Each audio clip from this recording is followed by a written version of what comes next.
friend. Welcome back to Christian Podcasting Secrets. I'm your host, Tammy Munson, and today's episode is a little different, but I promise it will be super fun and a great resource for you. So I have been getting a bunch of really great questions from you guys lately in DMs, during coaching calls, even emails. And I thought, why not gather them up and do a good old-fashioned Q&A episode. So we're covering everything from podcast burnout to guest interviews to my thoughts on Substack to growing your show without feeling like you're losing your mind. It's a real thing. But plus, we're keeping it real. We're going to keep it practical and, of course, keeping it centered on why we do what we do, sharing God's truth and encouragement through podcasting. So grab your favorite beverage, cozy up, and let's dive in. All right, my friend, we are going to kick it off with one of the most common questions I've been getting lately. How do I know if God is really calling me to start or even keep going with my podcast? So let's just pause here for a moment and let me say this, that this question is so honest and brave because a lot of times, especially when things get complicated or hard, we begin to wonder, did I really hear God correctly? Am I really meant to do this? This feels much harder than it should be. Sounds familiar, right? Here's what I tell my clients when we have the same conversation. And a lot of people think these things. God's calling usually shows up as a nudge, oftentimes. It's not a neon billboard, do this, do this, do this. At least for me. I'll feel a persistent tug toward something. Maybe it's sharing something. Some of my clients have expressed a nudge to encourage a certain group of people, or even opening your mouth when you'd rather stay quiet. So if you are feeling that tug and you're seeing even small signs of fruit, maybe one person told you, you need to start a podcast. That's a good sign that you're exactly where you're supposed to be. And one other thing I want to mention is this. Obedience isn't always about results. It's about faithfulness. And sometimes the real work happens within us before we can actually see it.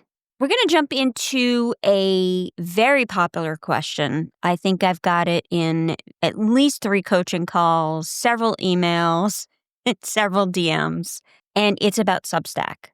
Now, I have mixed feelings about Substack, so let's just get into it, okay? Now, the short answer to this is, and it's not the best answer, is it depends. So let's break that down. So for those of you that don't know what Substack is, let me just do a real quick overview on that. Substack is a platform known for newsletters, but they're beginning to lean into podcasting too, to kind of be a mini creator hub. It's great for building a tight-knit community, offering bonus content, and a growing email list for your podcast. Here are a few of the pros that I see. It's super easy to connect with your audience directly to create that community piece. It's got built-in email integration. So, hello, way better communication. And you can monetize if you want through subscriptions. Now, here's the part I don't like about it. It's still not a mainstream podcast platform yet. Will that happen in the future? Probably. But as of right now, no. The discovery tools are still improving, but they are far from perfect. And you would likely want to host elsewhere so you can access the RSS capability with publishing on Apple and Spotify and all the other places like that. So if your audience already reads your newsletters and you want a simple place to combine your writing and your audio, it could be an awesome move for you. But if you're brand new and you're just trying to build your audience, you might want to grow on a more traditional platform first. Buzzsprout, Podbean, Simplecast. Any of those are great. And then bring Substack in as an extra layer later. And as I said to a client just yesterday. You don't want to build your empire on someone else's land. And that's exactly what you're doing with Substack. As a channel, absolutely yes. As your one-stop shop, so to speak, no. That's the honest truth, y'all. But the bottom line is this. Know your strategy and choose what serves your mission best. So if you have moved to Substack, let me know. I want to hear about it. You can DM me at Tammy_Munson on Instagram, or you can email me at Tammy@wildfirecreativecompany.com. I will drop both of those links in the show notes for you. Okay. Another question that I got was, how do I get more guests on my show without it feeling awkward or transactional? This is a good one because nobody wants to be like, hey, want to be on my podcast? We know those emails, we get them all the time, right? That feel like a cold sales pitch. I don't want you to do that. Here's what I do want you to do. You want to lead with connection first. Follow them, comment on their content, and engage genuinely. You want to send a personal invitation. I would mention a specific episode or post of theirs that you absolutely loved. Maybe it was a guest they had on. And then explain why you think your audience would connect. You want to make it super easy for them. Give them a quick snapshot of the topic, the vibe of your show, and what the experience will be like. And remember, you're offering them an opportunity to share what God is doing in their life. And that's a gift, my friend, not a transaction. Okay, so this next one is, I think, on every podcaster's mind. How do I grow my podcast without getting obsessed with numbers? So here's the deal. Growth is good, even great. Goals are also good. But when the downloads start to define your worth or the consumption rate, it's time to take a step back.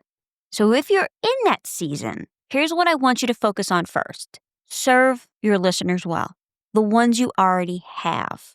Make sure that when you're talking to them like they are a friend sitting across from you while you guys are having a cup of coffee. I want you to start celebrating impact over downloads. Maybe you got a DM saying, your episode really helped me to do X, because that matters more than 1,000 silent listeners. It does. So start celebrating those small wins.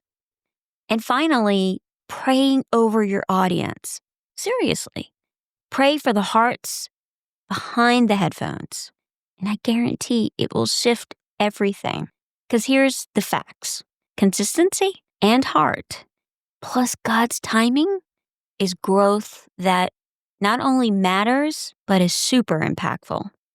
Now, this last one came during a strategy call with a client who was struggling with the method in which she was creating her content. And it's such a good one to end on, I think. And it's, how do I balance being spirit-led and also staying organized with my episodes? Now, here's where a lot of Christian podcasters get tripped up. They feel it's like either schedule everything like clockwork or show up with no plan and just kind of wing it. So, friend, you can do both. You can plan your framework and map out themes and ideas and scriptures, but then you can hold them with an open hand. Flexibility is the key here. So if God gives you a new idea midweek, pivot. You're allowed to. It's your show. You can do what you want to do, but you have to trust in your prep work. Because sometimes being spirit-led means He is inspiring you while you're planning, not just in the moment with some grand idea that, oh my gosh, that's next week's episode. Sometimes it is like that, but more oftentimes it's not. So we need to be prepared and work ahead, but be flexible enough in all the things that we're doing so that we can make those changes. We need to prepare in faith, but show up in freedom. All right, my friend, that is our Q&A for today. I hope these questions encouraged you and challenged you and maybe even gave you a little extra clarity for your podcasting journey. If you love this style of episode, go ahead and shoot me a DM, Tammy_Munson, and let me know your questions, your comments, because I would love to do more Q&As with you in the future. My main mission here is to help you use your voice to tell your stories. So as always, I want you to keep showing up boldly, and remember, your voice matters more than you know. So next week, y'all, I will be broadcasting from New Orleans as I am helping my father out with a couple of things down there. And next week, we are getting into all about self-doubt and negative thoughts and the voices that we do listen to, but maybe we shouldn't. So I hope that you have a wonderful rest of your week, and I'll talk to you next Wednesday. Bye, y'all.